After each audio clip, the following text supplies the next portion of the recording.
Dans la tradition chrétienne, il y a 4 évangiles. Mais pour les archéologues, il en existe bien davantage. Tous dissimulés et proscrits par l'Église primitive. Et pourquoi ont-elles été interdites pendant des siècles? Pendant près de 2000 ans, tout ce que les chrétiens savaient de Jésus provenait des évangiles contenus dans la Bible chrétienne. Les récits faits par Matthieu, Marc, Luc et Jean. Ces écritures ne se résumaient pas à 4 évangiles. Il pourrait y en avoir eu près de 50.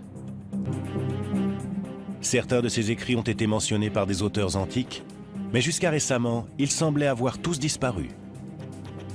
Que leur est-il arrivé? Et pourquoi n'y a-t-il que 4 évangiles de nos jours? La réponse tient davantage de la politique que de la religion. La Bible n'est pas tombée du ciel. Elle a été élaborée par des penseurs chrétiens qui représentaient un point de vue bien spécifique.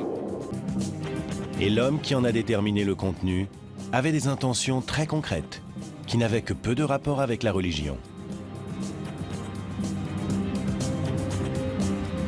En l'an 312, un empereur romain du nom de Constantin, un païen qui croit en plusieurs dieux, prétend avoir eu une vision de la croix avant une bataille. Après sa victoire, il se convertit au christianisme et en fera même une religion d'État semi-officielle. Constantin veut exploiter cette nouvelle religion afin d'unifier un empire romain qui se désagrège.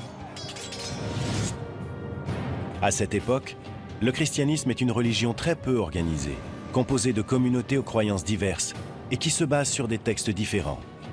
Une situation que l'empereur veut changer. Constantin a compris que les chrétiens manquaient sérieusement d'organisation. Et s'il y a bien une chose que les Romains savaient faire, c'est organiser les choses. En 325, l'empereur Constantin convoque le concile de Nicée pour définir les principes fondamentaux du christianisme.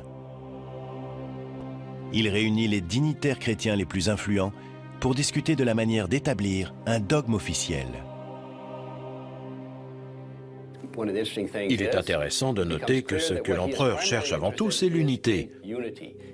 Il veut que la religion chrétienne fournisse une base idéologique à l'Empire. Le but du concile convoqué par Constantin est d'uniformiser la foi, dans une visée aussi bien religieuse que politique. Après des semaines de débats, les différents évêques et prêtres conviennent d'un ensemble de principes destinés à unifier les communautés chrétiennes et à placer fermement la religion sous le contrôle de l'empereur. Il a alors fait usage de son autorité et il a dit à tout le monde, « Voilà, nous y sommes ». Les choses changent radicalement sous Constantin. On assiste à une redéfinition complète de la notion de Dieu. À partir de ce moment-là, Dieu est le protecteur de l'État, et l'État va ensuite utiliser la religion à ses propres fins pour s'unifier, parce que sans unité, il est très difficile de gouverner. Constantin veut aussi faire de l'ordre dans les Écritures et ne conserver que celles qu'il considère comme adaptées à cette nouvelle religion d'État. Constantin fait clairement comprendre quels évangiles il juge acceptables. Il ordonne la création de 50 exemplaires d'une Bible chrétienne, qui contient uniquement les évangiles de Matthieu, Marc, Luc et Jean. Que sont devenus les autres évangiles? En l'an 382, un autre concile de l'Église en interdit littéralement la lecture aux chrétiens. Sous le règne de l'empereur chrétien Théodose, tous les autres évangiles sont considérés comme hérétiques. Ils sont interdits ou enterrés, et leurs propriétaires sont arrêtés et parfois exécutés. Il existait de nombreux autres textes auxquels des chrétiens profondément croyants étaient très attachés.